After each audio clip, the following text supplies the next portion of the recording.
बिस्मिल्लाहिर्रहमानिर्रहीम। अस्सलामुअलैकुम। लाखों करोड़ों दरूद हजरत मोहम्मद सल्लल्लाहु अलैहि वसल्लम पर और उनकी आल पर।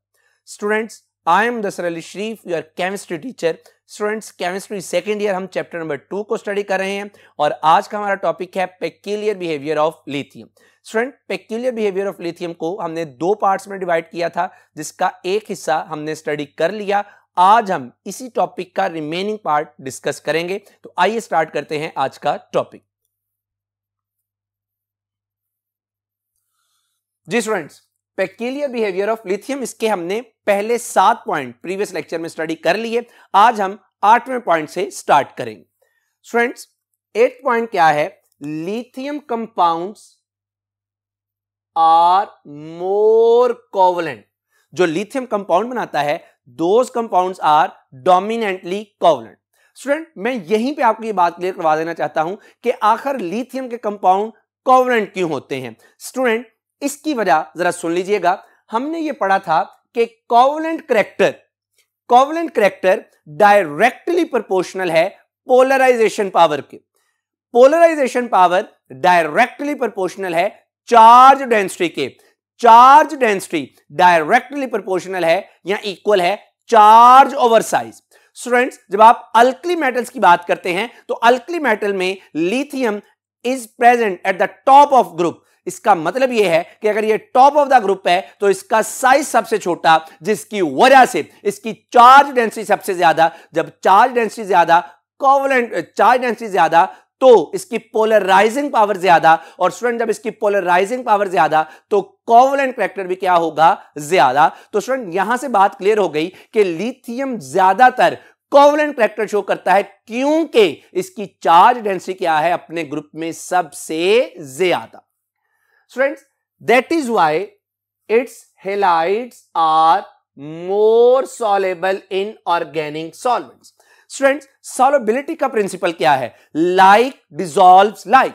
ऑर्गेनिक कंपाउंड्स आर कोवलेंट, इनमें कोवलेंट बॉन्ड मौजूद है। अभी हमने ये बात साबित की कि जो लिथियम है इसके कंपाउंड्स भी क्या हैं? कोवलेंट हैं। इसका मतलब ये हुआ कि लिथियम के कंपाउंड भी कोवलेंट, जो ऑर्गेनिक सॉल्वेंट्स हैं वह भी कोवलेंट। तो प्रिंसिपल ऑफ सॉल्युबिलिटी के मुताबिक लाइक डिसॉल्व्स लाइक, जो लिथियम के कंपाउंड्स हैं they are more soluble in covalent compounds. Student, next इस पॉइंट में क्या है? And the alkyls and aryls of lithium. Student, पहले तो मैं आपको ये बात बताना चाहता हूं कि अल्काइल और एराइल क्या है। स्टूडेंट्स, अल्काइल लिथियम या aryl lithium, these are organometallic compound. बिल्कुल ऐसे ही जैसे आपने chemistry chapter number 10 second year में ग्रिगनेट रिएजेंट्स पढ़े थे, वो भी क्या है? ऑर्गेनोमेटेलिक, यानी जिसमें ऑर्गेनिक पोर्शन कार्बन मौजूद है और उसके साथ कोई मेटल लगी है। तो जब मैं कहता हूं अल्काइल लिथियम, यानी लिथियम के साथ कोई अल्काइल ग्रुप अटैच है, for example methyl radium, for example ethyl lithium. Student, इसी तरह अगर आप अल्काइल की जगह कोई एराइल ग्रुप ले लें, एराइल ग्रुप का मतलब है कि जो एरोमेटिक रिंग से डिराइव्ड हो, तो वो क्या बन जाएगा? Aryl lithium. जैसा कि मैंने आपके सामने अल्काइल लिथियम और एराइल लिथियम दोनों की एक एक एग्जांपल रखी। तो बहरहाल students, the alkyls and aryls of lithium are more stable than those of other alkali metals. तो स्टूडेंट, इसकी वजह क्या है कि चाहे अल्काइल है चाहे एराइल है, उनमें मौजूद है कार्बन। अब कार्बन नॉन मेटल है, non metals form covalent bond. अभी हमने साबित किया कि जो लिथियम है ये भी कोवलेंट करैक्टर रखता है। तो इसका मतलब है जब लिथियम कार्बन के साथ मिलेगा तो इनके दरमियान में जो बॉन्ड बनेगा वो बॉन्ड भी क्या होगा? कोवलेंट होगा, यानी इनकी स्टेबिलिटी क्या कर जाएगी? इंक्रीज कर जाएगी। स्टूडेंट, 9th पॉइंट इसका क्या है कि lithium is the least reactive metal of all the alkali metals. Students, मैं आपको ना यहां पे एक अगेन सिंपल सा शॉर्टकट बता देता हूं, हमने पहले भी पढ़ा है। याद रखिएगा कि रिएक्टिविटी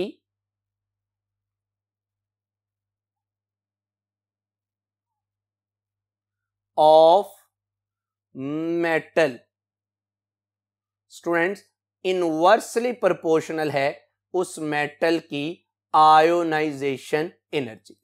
तो स्टूडेंट, अगर आप अल्कली मेटल की बात करते हैं तो मैं आपको सिर्फ अगर 2 एग्जांपल्स दूं, लिथियम की जो आयोनाइजेशन एनर्जी है that is 520 kilo joule per mole. इससे नीचे सोडियम है, सोडियम की आयोनाइजेशन एनर्जी है 496 किलो जूल पर मोल। तो चूंकि स्टूडेंट्स लिथियम की आयोनाइजेशन एनर्जी ज्यादा है, जिसकी वजह से इसकी रिएक्टिविटी क्या है, कम, as compare to the other alkali metals. Students 10th point पर आ जाइए। When acetylene is passed over strongly heated lithium, it does not produce lithium acetylides but other alkali metals form the corresponding metallic acetylides। Student मैं आपको ना इसकी पहले अगर मिसाल दे दूं, ये आपने सेकेंड ईयर में ही चैप्टर नंबर 8 में एक टॉपिक पढ़ा था, एसिडिक नेचर ऑफ अल्काइंस। तो स्टूडेंट इस एसिडिक नेचर ऑफ अल्काइंस में क्या मुराद है कि जब आप टर्मिनल अल्काइंस क्या हैं, जिनमें ट्रिपल बॉन्ड मौजूद हो at the corner of chain, react करती हैं अल्कली मेटल्स लाइक सोडियम। तो स्टूडेंट्स यहां से मेरे पास बनता है डाई सोडियम, ये जो कंपाउंड है disodium acetylide along with the release of hydrogen. Student ये जो डाई सोडियम एसिटाइलाइड बना है that is ionic in nature, यानी इसमें कार्बन के ऊपर पॉजिटिव और सोडियम, कार्बन के ऊपर सॉरी नेगेटिव और सोडियम के ऊपर क्या है, पॉजिटिव। तो स्टूडेंट इस रिएक्शन से नतीजा निकला कि जब भी अल्कली मेटल टर्मिनल अल्काइन से मिलती हैं तो उन अल्कली मेटल और टर्मिनल अल्काइन में मौजूद कार्बन के साथ आयोनिक बॉन्ड बनता है। स्टूडेंट्स अब अल्कली मेटल कार्बन के साथ यानी अल्काइंस में, टर्मिनल अल्काइंस में तो आयोनिक बॉन्ड बनता है। स्टूडेंट हमने अभी पढ़ा कि जो लिथियम है, लिथियम अपने कंपाउंड्स में ज्यादातर क्या है, कोवलेंट है due to its high polarization power. तो स्टूडेंट इसका मतलब यह हुआ कि लिथियम टर्मिनल अल्काइन के साथ नहीं मिलेगा। क्यों? क्योंकि टर्मिनल अल्काइन से जब अल्कली मेटल्स मिलती हैं तो आयोनिक बॉन्ड बनता है, लेकिन लिथियम आयोनिक की बजाय कोवलेंट करैक्टर रखना ज्यादा पसंद करता है। तो ये स्टूडेंट था हमारे पास 10th पॉइंट। अब आ जाइए नेक्स्ट जी स्टूडेंट 11th पॉइंट है lithium has low electropositive character. Student इसमें शॉर्टकट फिर वही है जो मैंने आपसे पहले डिस्कस किया, इलेक्ट्रोपॉजिटिव करैक्टर कह लें या मेटेलिक करैक्टर कह लें। याद रखिएगा इलेक्ट्रोपॉजिटिव करैक्टर या मेटेलिक करैक्टर इनवर्सली प्रोपोर्शनल है ionization energy of the element. तो जो कि लिथियम की आयोनाइजेशन एनर्जी अपने ग्रुप में सबसे ज्यादा है अल्कली मेटल्स में, इस वजह से इसका मेटेलिक करैक्टर या इसका इलेक्ट्रोपॉजिटिव करैक्टर क्या है, कम।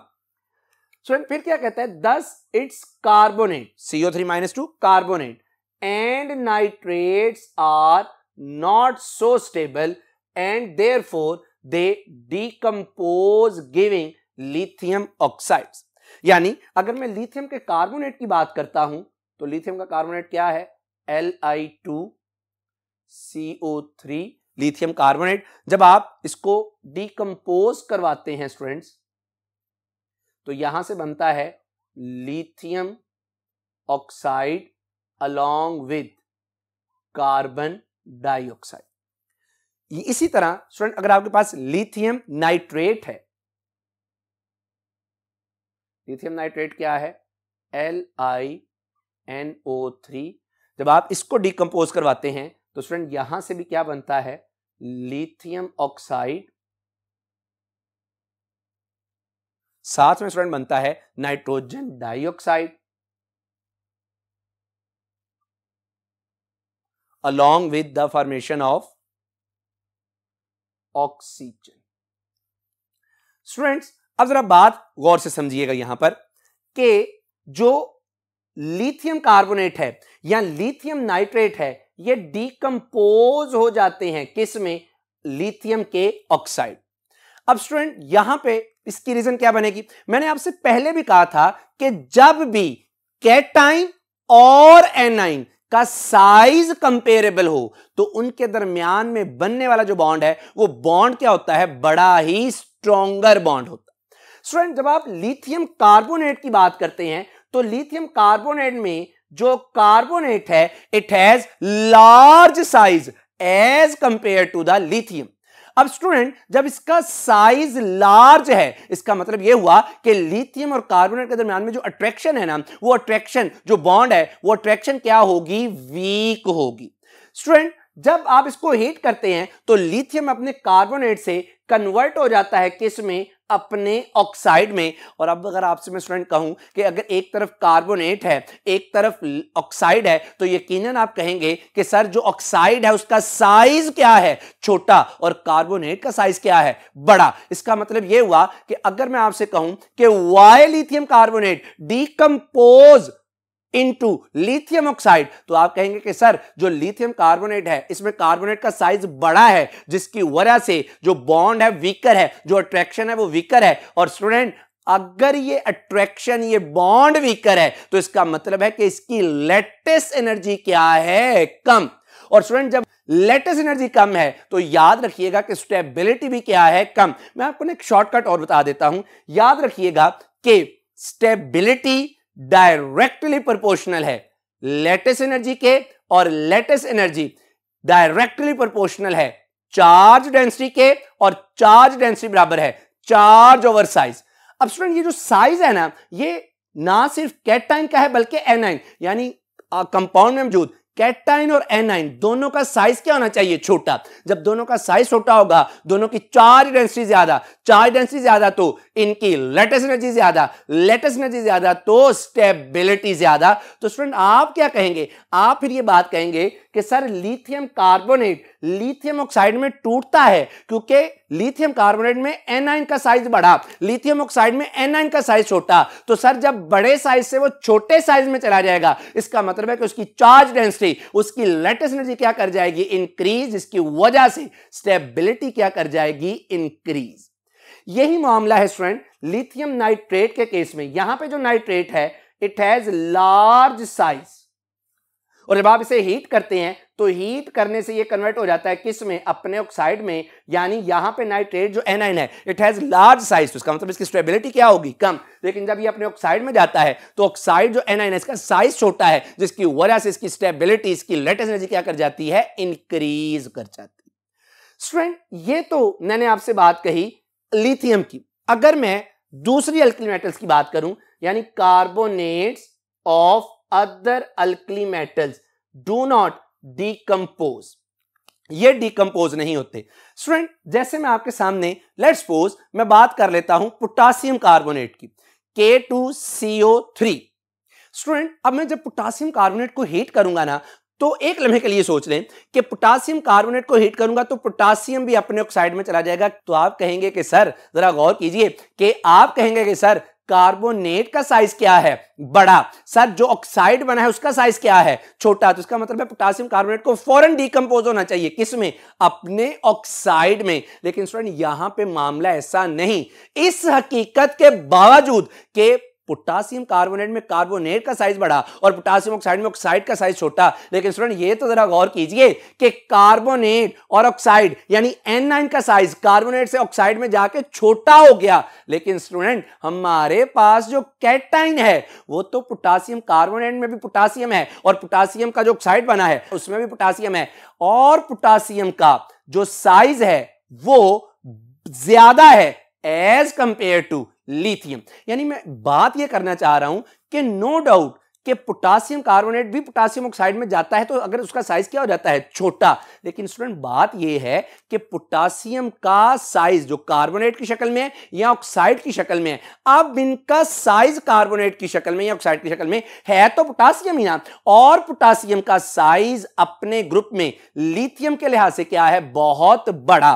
तो अब अगर N9 छोटा भी हो गया, कार्बोनेट से ऑक्साइड भी में चला गया, तो कोई इतना ज्यादा फर्क नहीं पड़ेगा क्योंकि कैटाइन का साइज तो हमारे पास क्या हो चुका? बहुत बड़ा। यानी पोटासियम कार्बोनेट में भी है और पोटासियम अपने ऑक्साइड में भी है। तो जब साइज में कोई इतनी ज्यादा वेरिएशन नहीं आई तो इसका मतलब है कि कार्बोनेट वो डिकम्पोज होना पसंद नहीं करेंगे। स्टूडेंट इसमें जो नेक्स्ट पॉइंट है, decomposition of lithium nitrate gives different products than the nitrates of other alkali metals. यानी नाइट्रेट डिकम्पोज तो होते हैं लिथियम के और सोडियम के, लेकिन इनकी प्रोडक्ट्स क्या होती हैं? डिफरेंट। जैसे लिथियम नाइट्रेट डिकम्पोज हुआ तो लिथियम ऑक्साइड बना, लेकिन दूसरी अल्कली मेटल्स की बात करें, लेट्स सपोज हम सोडियम नाइट्रेट की बात कर लें, सोडियम नाइट्रेट NaNO3 होगा, ये भी डीकंपोज, और डीकंपोज होने से ये क्या बना देगा हमारे पास, sodium nitrite NaNO2 along with oxygen. तो डीकंपोज लिथियम के नाइट्रेट भी हो गए, सोडियम के भी हो गए, लेकिन प्रोडक्ट क्या हो गई चेंज। लिथियम के केस में क्या बनता है, ऑक्साइड, और सोडियम के केस में क्या चीज बन जाता है, नाइट्राइड। स्टूडेंट नाइट्रेट होता है NO3-1, nitride that is NO2-1। Sorry student, ये है नाइट्राइड T से। तो स्टूडेंट ऐसा क्यों हुआ अगेन कि लिथियम की इलेक्ट्रोपॉजिटिव कैरेक्टर कम है और सोडियम का इलेक्ट्रोपॉजिटिव कैरेक्टर क्या है, ज्यादा है। स्टूडेंट 12th पॉइंट पर आ जाइए। Lithium hydroxide when strongly heated forms lithium oxide, जैसा कि हमारे पास है लिथियम हाइड्रोक्साइड,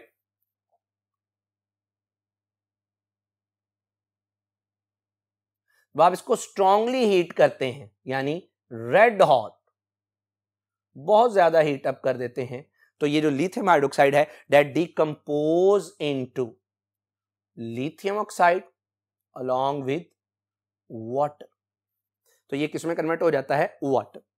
अब स्टूडेंट आगे क्या है, but other alkali metals hydroxide do not show this reaction, जो दूसरी अल्कली मेटल हाइड्रोक्साइड है वो डिकम्पोज नहीं होती। स्टूडेंट यहां पे भी लॉजिक क्या है, लॉजिक ये है कि जो लिथियम हाइड्रोक्साइड है ये अपने ऑक्साइड में टूट जाता है, तो स्टूडेंट उसकी वजह क्या है कि यहां पे जो हाइड्रोक्साइड है इसका साइज क्या है, बड़ा। जब इसका साइज बड़ा है तो इसकी चार्ज डेंसिटी कम है, जब चार्ज डेंसिटी कम है तो इसकी लैटिस एनर्जी कम है, जब लैटिस एनर्जी कम है तो स्टेबिलिटी कम है, स्टेबिलिटी कम होने का मतलब है कि आप इसको हीट करेंगे तो ये डीकंपोज होकर किसमें चला जाएगा, अपने ऑक्साइड में चला जाएगा, और ऑक्साइड का साइज हाइड्रोक्साइड की निस्बत क्या है, कम।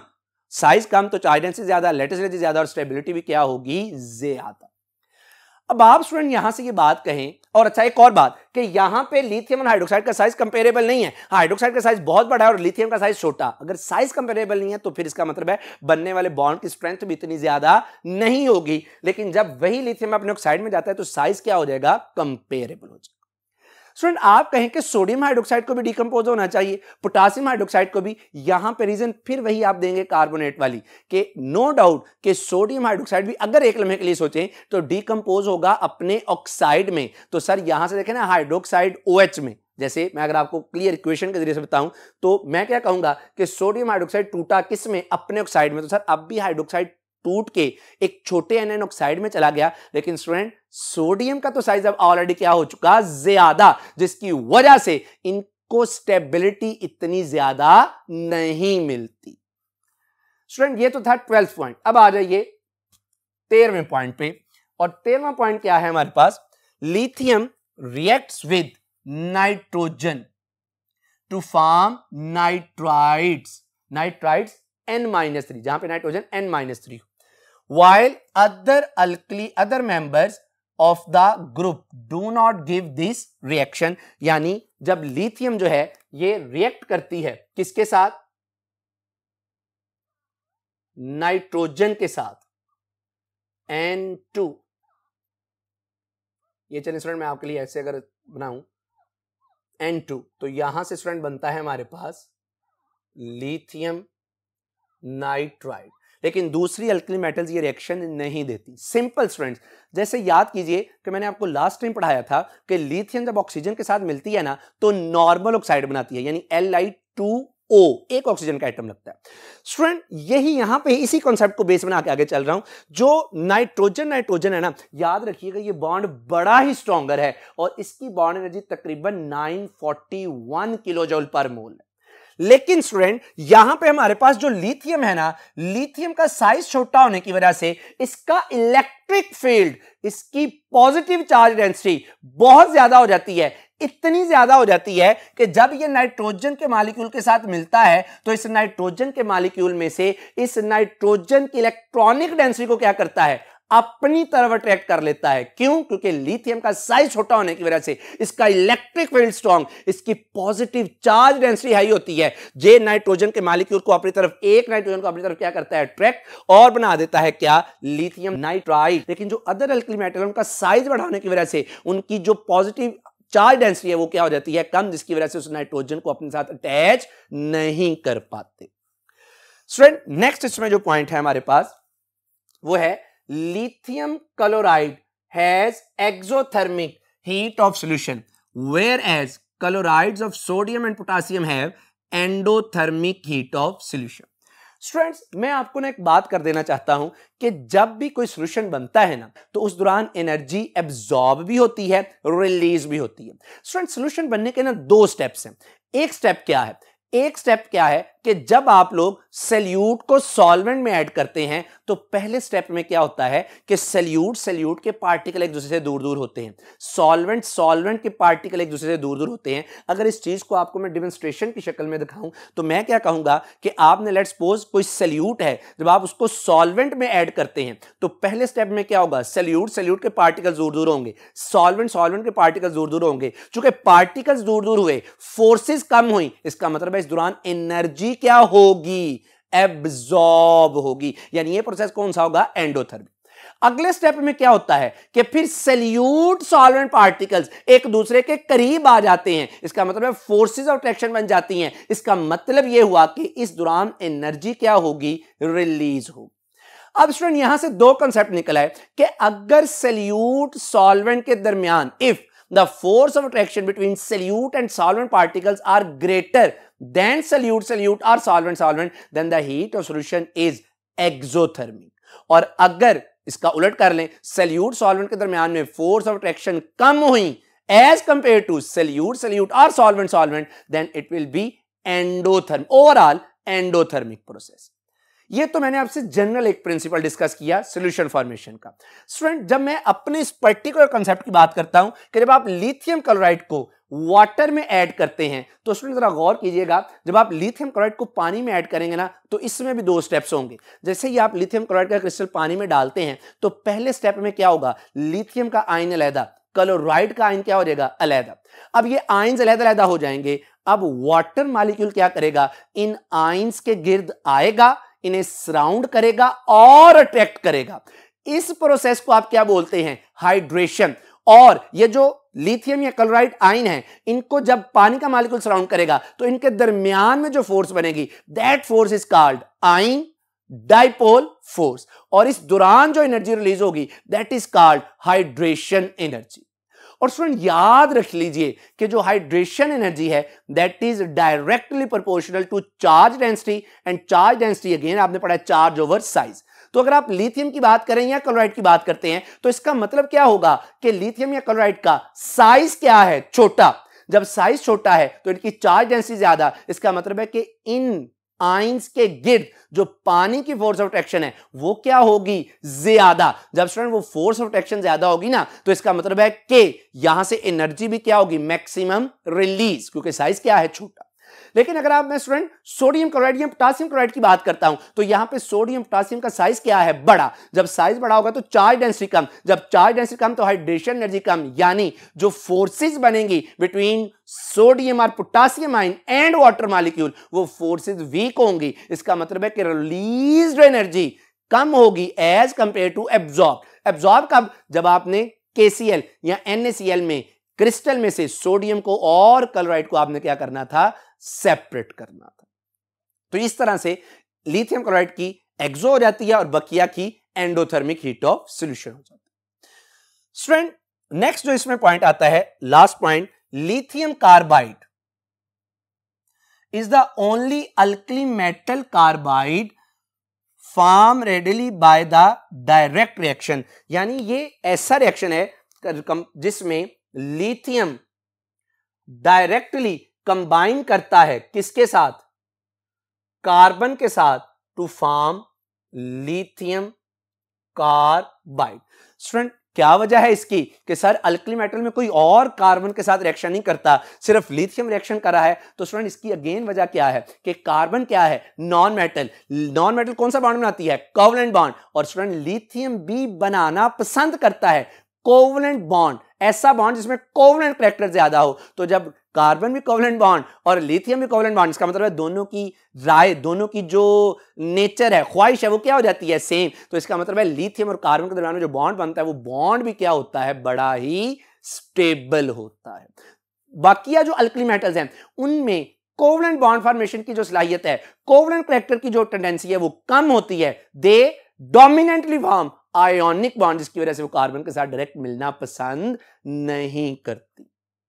स्टूडेंट ये तो मैंने आपके साथ लिथियम का पेक्यूलियर बिहेवियर डिस्कस किया था और मैंने आपके साथ 15 पॉइंट्स डिस्कस किए हैं। और इन 15 पॉइंट्स में मैंने आपको यह बात साबित करने की कोशिश की है कि जो लिथियम है ये अपने बकिया ग्रुप मेंबर से क्या करता है, डिफरेंटली बिहेव करता है। लेकिन स्टूडेंट मैं आपको यहां पे एक बड़ी इंटरेस्टिंग बात बताऊं, लिथियम अपने ग्रुप मेंबर से तो डिफरेंटली बिहेव करता है, पर ये सेकंड ग्रुप में मौजूद मैग्नीशियम के साथ अपनी प्रॉपर्टीज को क्या करता है, शेयर। यानी फर्स्ट ए ग्रुप में मौजूद लिथियम और सेकंड ए ग्रुप में मौजूद जो मैग्नीशियम है, इनकी प्रॉपर्टीज एक दूसरे के साथ क्या करती हैं, रिजेंबल करती हैं। और इस रिजेंबलेंस को, इस रिलेशनशिप को हम कहते हैं डायगोनल रिलेशनशिप।